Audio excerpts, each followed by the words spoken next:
A heartfelt moment unfolds as Ty and Amy reconnect after being apart. They talk about the painting, share memories, and open up about the fight before he left. Ty recounts a powerful story about a wolf that appeared when he was lost, a symbol of survival and connection. With emotions running deep, they reflect on hope, resilience, and the unbreakable bond between them. Stay till the end for a touching moment as they sing together. Sometimes the world doesn't fall apart all at once. It happens slowly, in silence. One moment, everything feels right.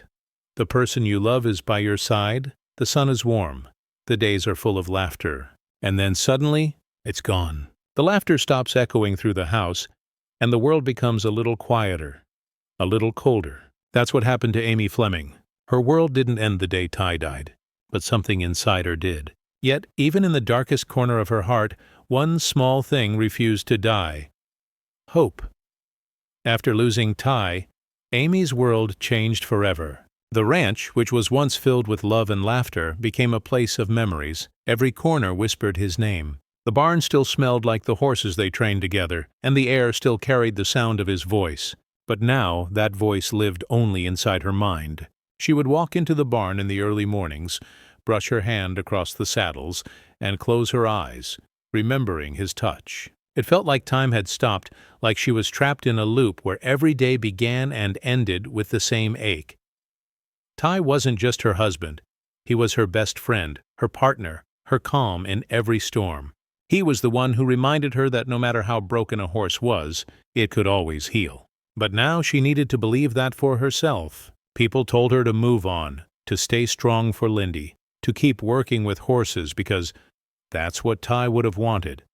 But how could she move on when everything around her still smelled like him? The mug he used, his jacket hanging by the door, his name written on every heartbeat she felt.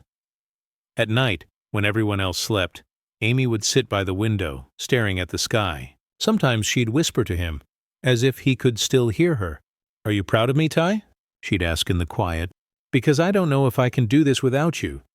And though there was no answer, the wind would sometimes stir gently, almost like a touch on her shoulder, and for a moment she'd let herself believe that maybe he was still there.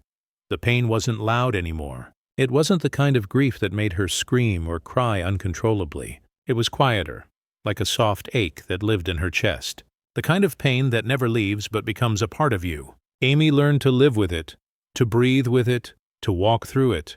But there were days when she'd see something, a horse galloping across the fields, or Lindy smiling just like Ty, and the ache would return, sharper than ever. Jack tried to be her strength. He never said much, but he was always there, a silent anchor when the waves of grief grew too heavy. Lou checked on her often, bringing coffee, asking if she was okay, pretending not to notice when Amy's eyes were red. But Amy wasn't okay. She was surviving, not living. She went through the motions, feeding the horses, fixing the fences, helping others, but her heart wasn't in it, because the one person she wanted to share it with was gone. Every day was a battle between holding on and letting go. Some mornings she'd wake up and almost forget. She'd reach across the bed expecting him to be there. And then reality would hit her like a cold wind. That empty space beside her reminded her that some things never come back. But even through the tears, through the sleepless nights and the quiet moments of breaking, Amy never let go completely. Somewhere deep inside her, she kept believing that love this strong couldn't just disappear. It had to live on, in the horses they healed, in the daughter they raised, in the memories that refused to fade. Heartland had always been a place of healing, not just for horses, but for people too. And Amy had healed so many others, but now it was her turn to heal herself. She didn't know how, and she didn't know when, but she promised herself she wouldn't give up. Not for Ty, not for Lindy, not for the life they built together. So she kept showing up. Every morning she still walked into that barn. Every night she still whispered goodnight to the sky. Her heart was shattered, but her hope, fragile and flickering, was still alive. Because deep down, Amy knew one thing. Even after everything, even after death itself, love doesn't end. It just changes shape.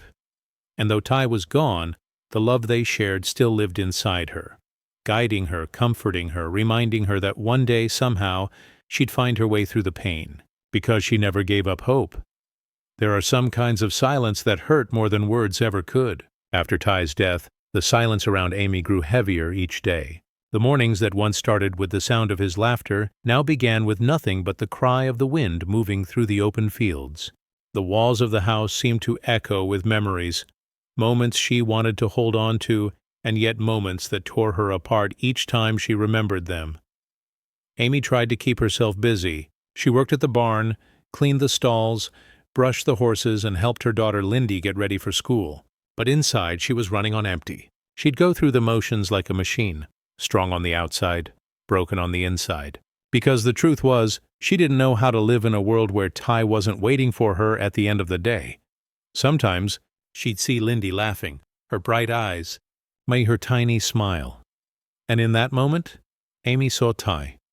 The way Lindy tilted her head, the way she asked endless questions about horses, the way she looked at the world with curiosity and kindness. It was all him, and every time Amy saw that, her heart would ache with both love and pain. Love because Ty's spirit still lived through their daughter. Pain because he wasn't there to see it himself. The nights were the hardest. After everyone went to bed, Amy would sit in the living room, staring at the flickering fireplace. The warmth touched her skin but not her heart. She'd replay old memories, their wedding day, their laughter in the fields, the moment they first held Lindy, like a movie she couldn't turn off.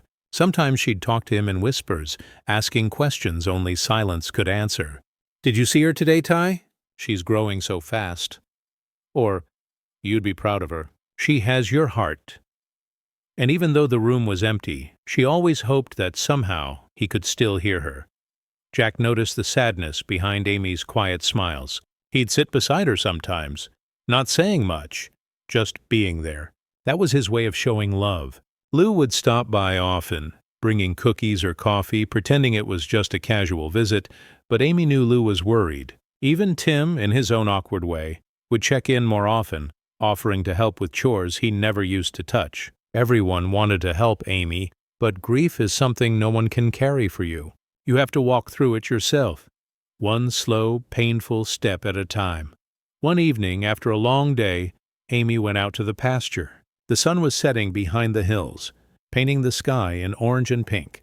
The horses were calm, grazing quietly, their breath misting in the cool air. She stood there, arms folded, just watching them. The beauty of the moment felt almost cruel. How could the world look so peaceful when her heart was in pieces? She closed her eyes and a tear rolled down her cheek. For a second, she thought she felt Ty's hand on her shoulder, gentle and reassuring. But when she opened her eyes, it was just the wind. Amy realized that loneliness wasn't just about being alone. It was about being surrounded by people, by life, and still feeling like something was missing. It was the empty space beside her in bed, the chair at the dinner table that no one touched, the laugh that never came when she told a joke. It was learning to live with the ache that never goes away. Yet even in that loneliness, something began to shift. Maybe it was the quiet strength she inherited from her family. Maybe it was the love she still felt for Ty living inside her heart. But slowly, Amy began to understand that loneliness doesn't mean the end of love. It's proof that love was real, that it mattered, that it left a mark so deep it couldn't be forgotten. Each day, she found herself whispering less to the past and listening more to the present. She'd see Lindy running through the fields, her laughter echoing across the ranch, and she'd feel a spark, faint, but real. The same spark Ty once gave her, hope. And maybe that's what love does. It doesn't die. It transforms. It teaches you how to live again, even when your heart is still learning how to beat without the one you lost. Amy didn't know how long it would take to feel whole again, but she did know this: she wasn't alone. Not really, because every time she looked at Heartland, at the horses, the family, the sunrise over the fields, she felt him. Not in body, but in spirit. In every heartbeat of that land, Ty was still there, watching, loving, guiding, and that thought, that feeling, was enough to keep her going, because even in her loneliness, she never gave up hope.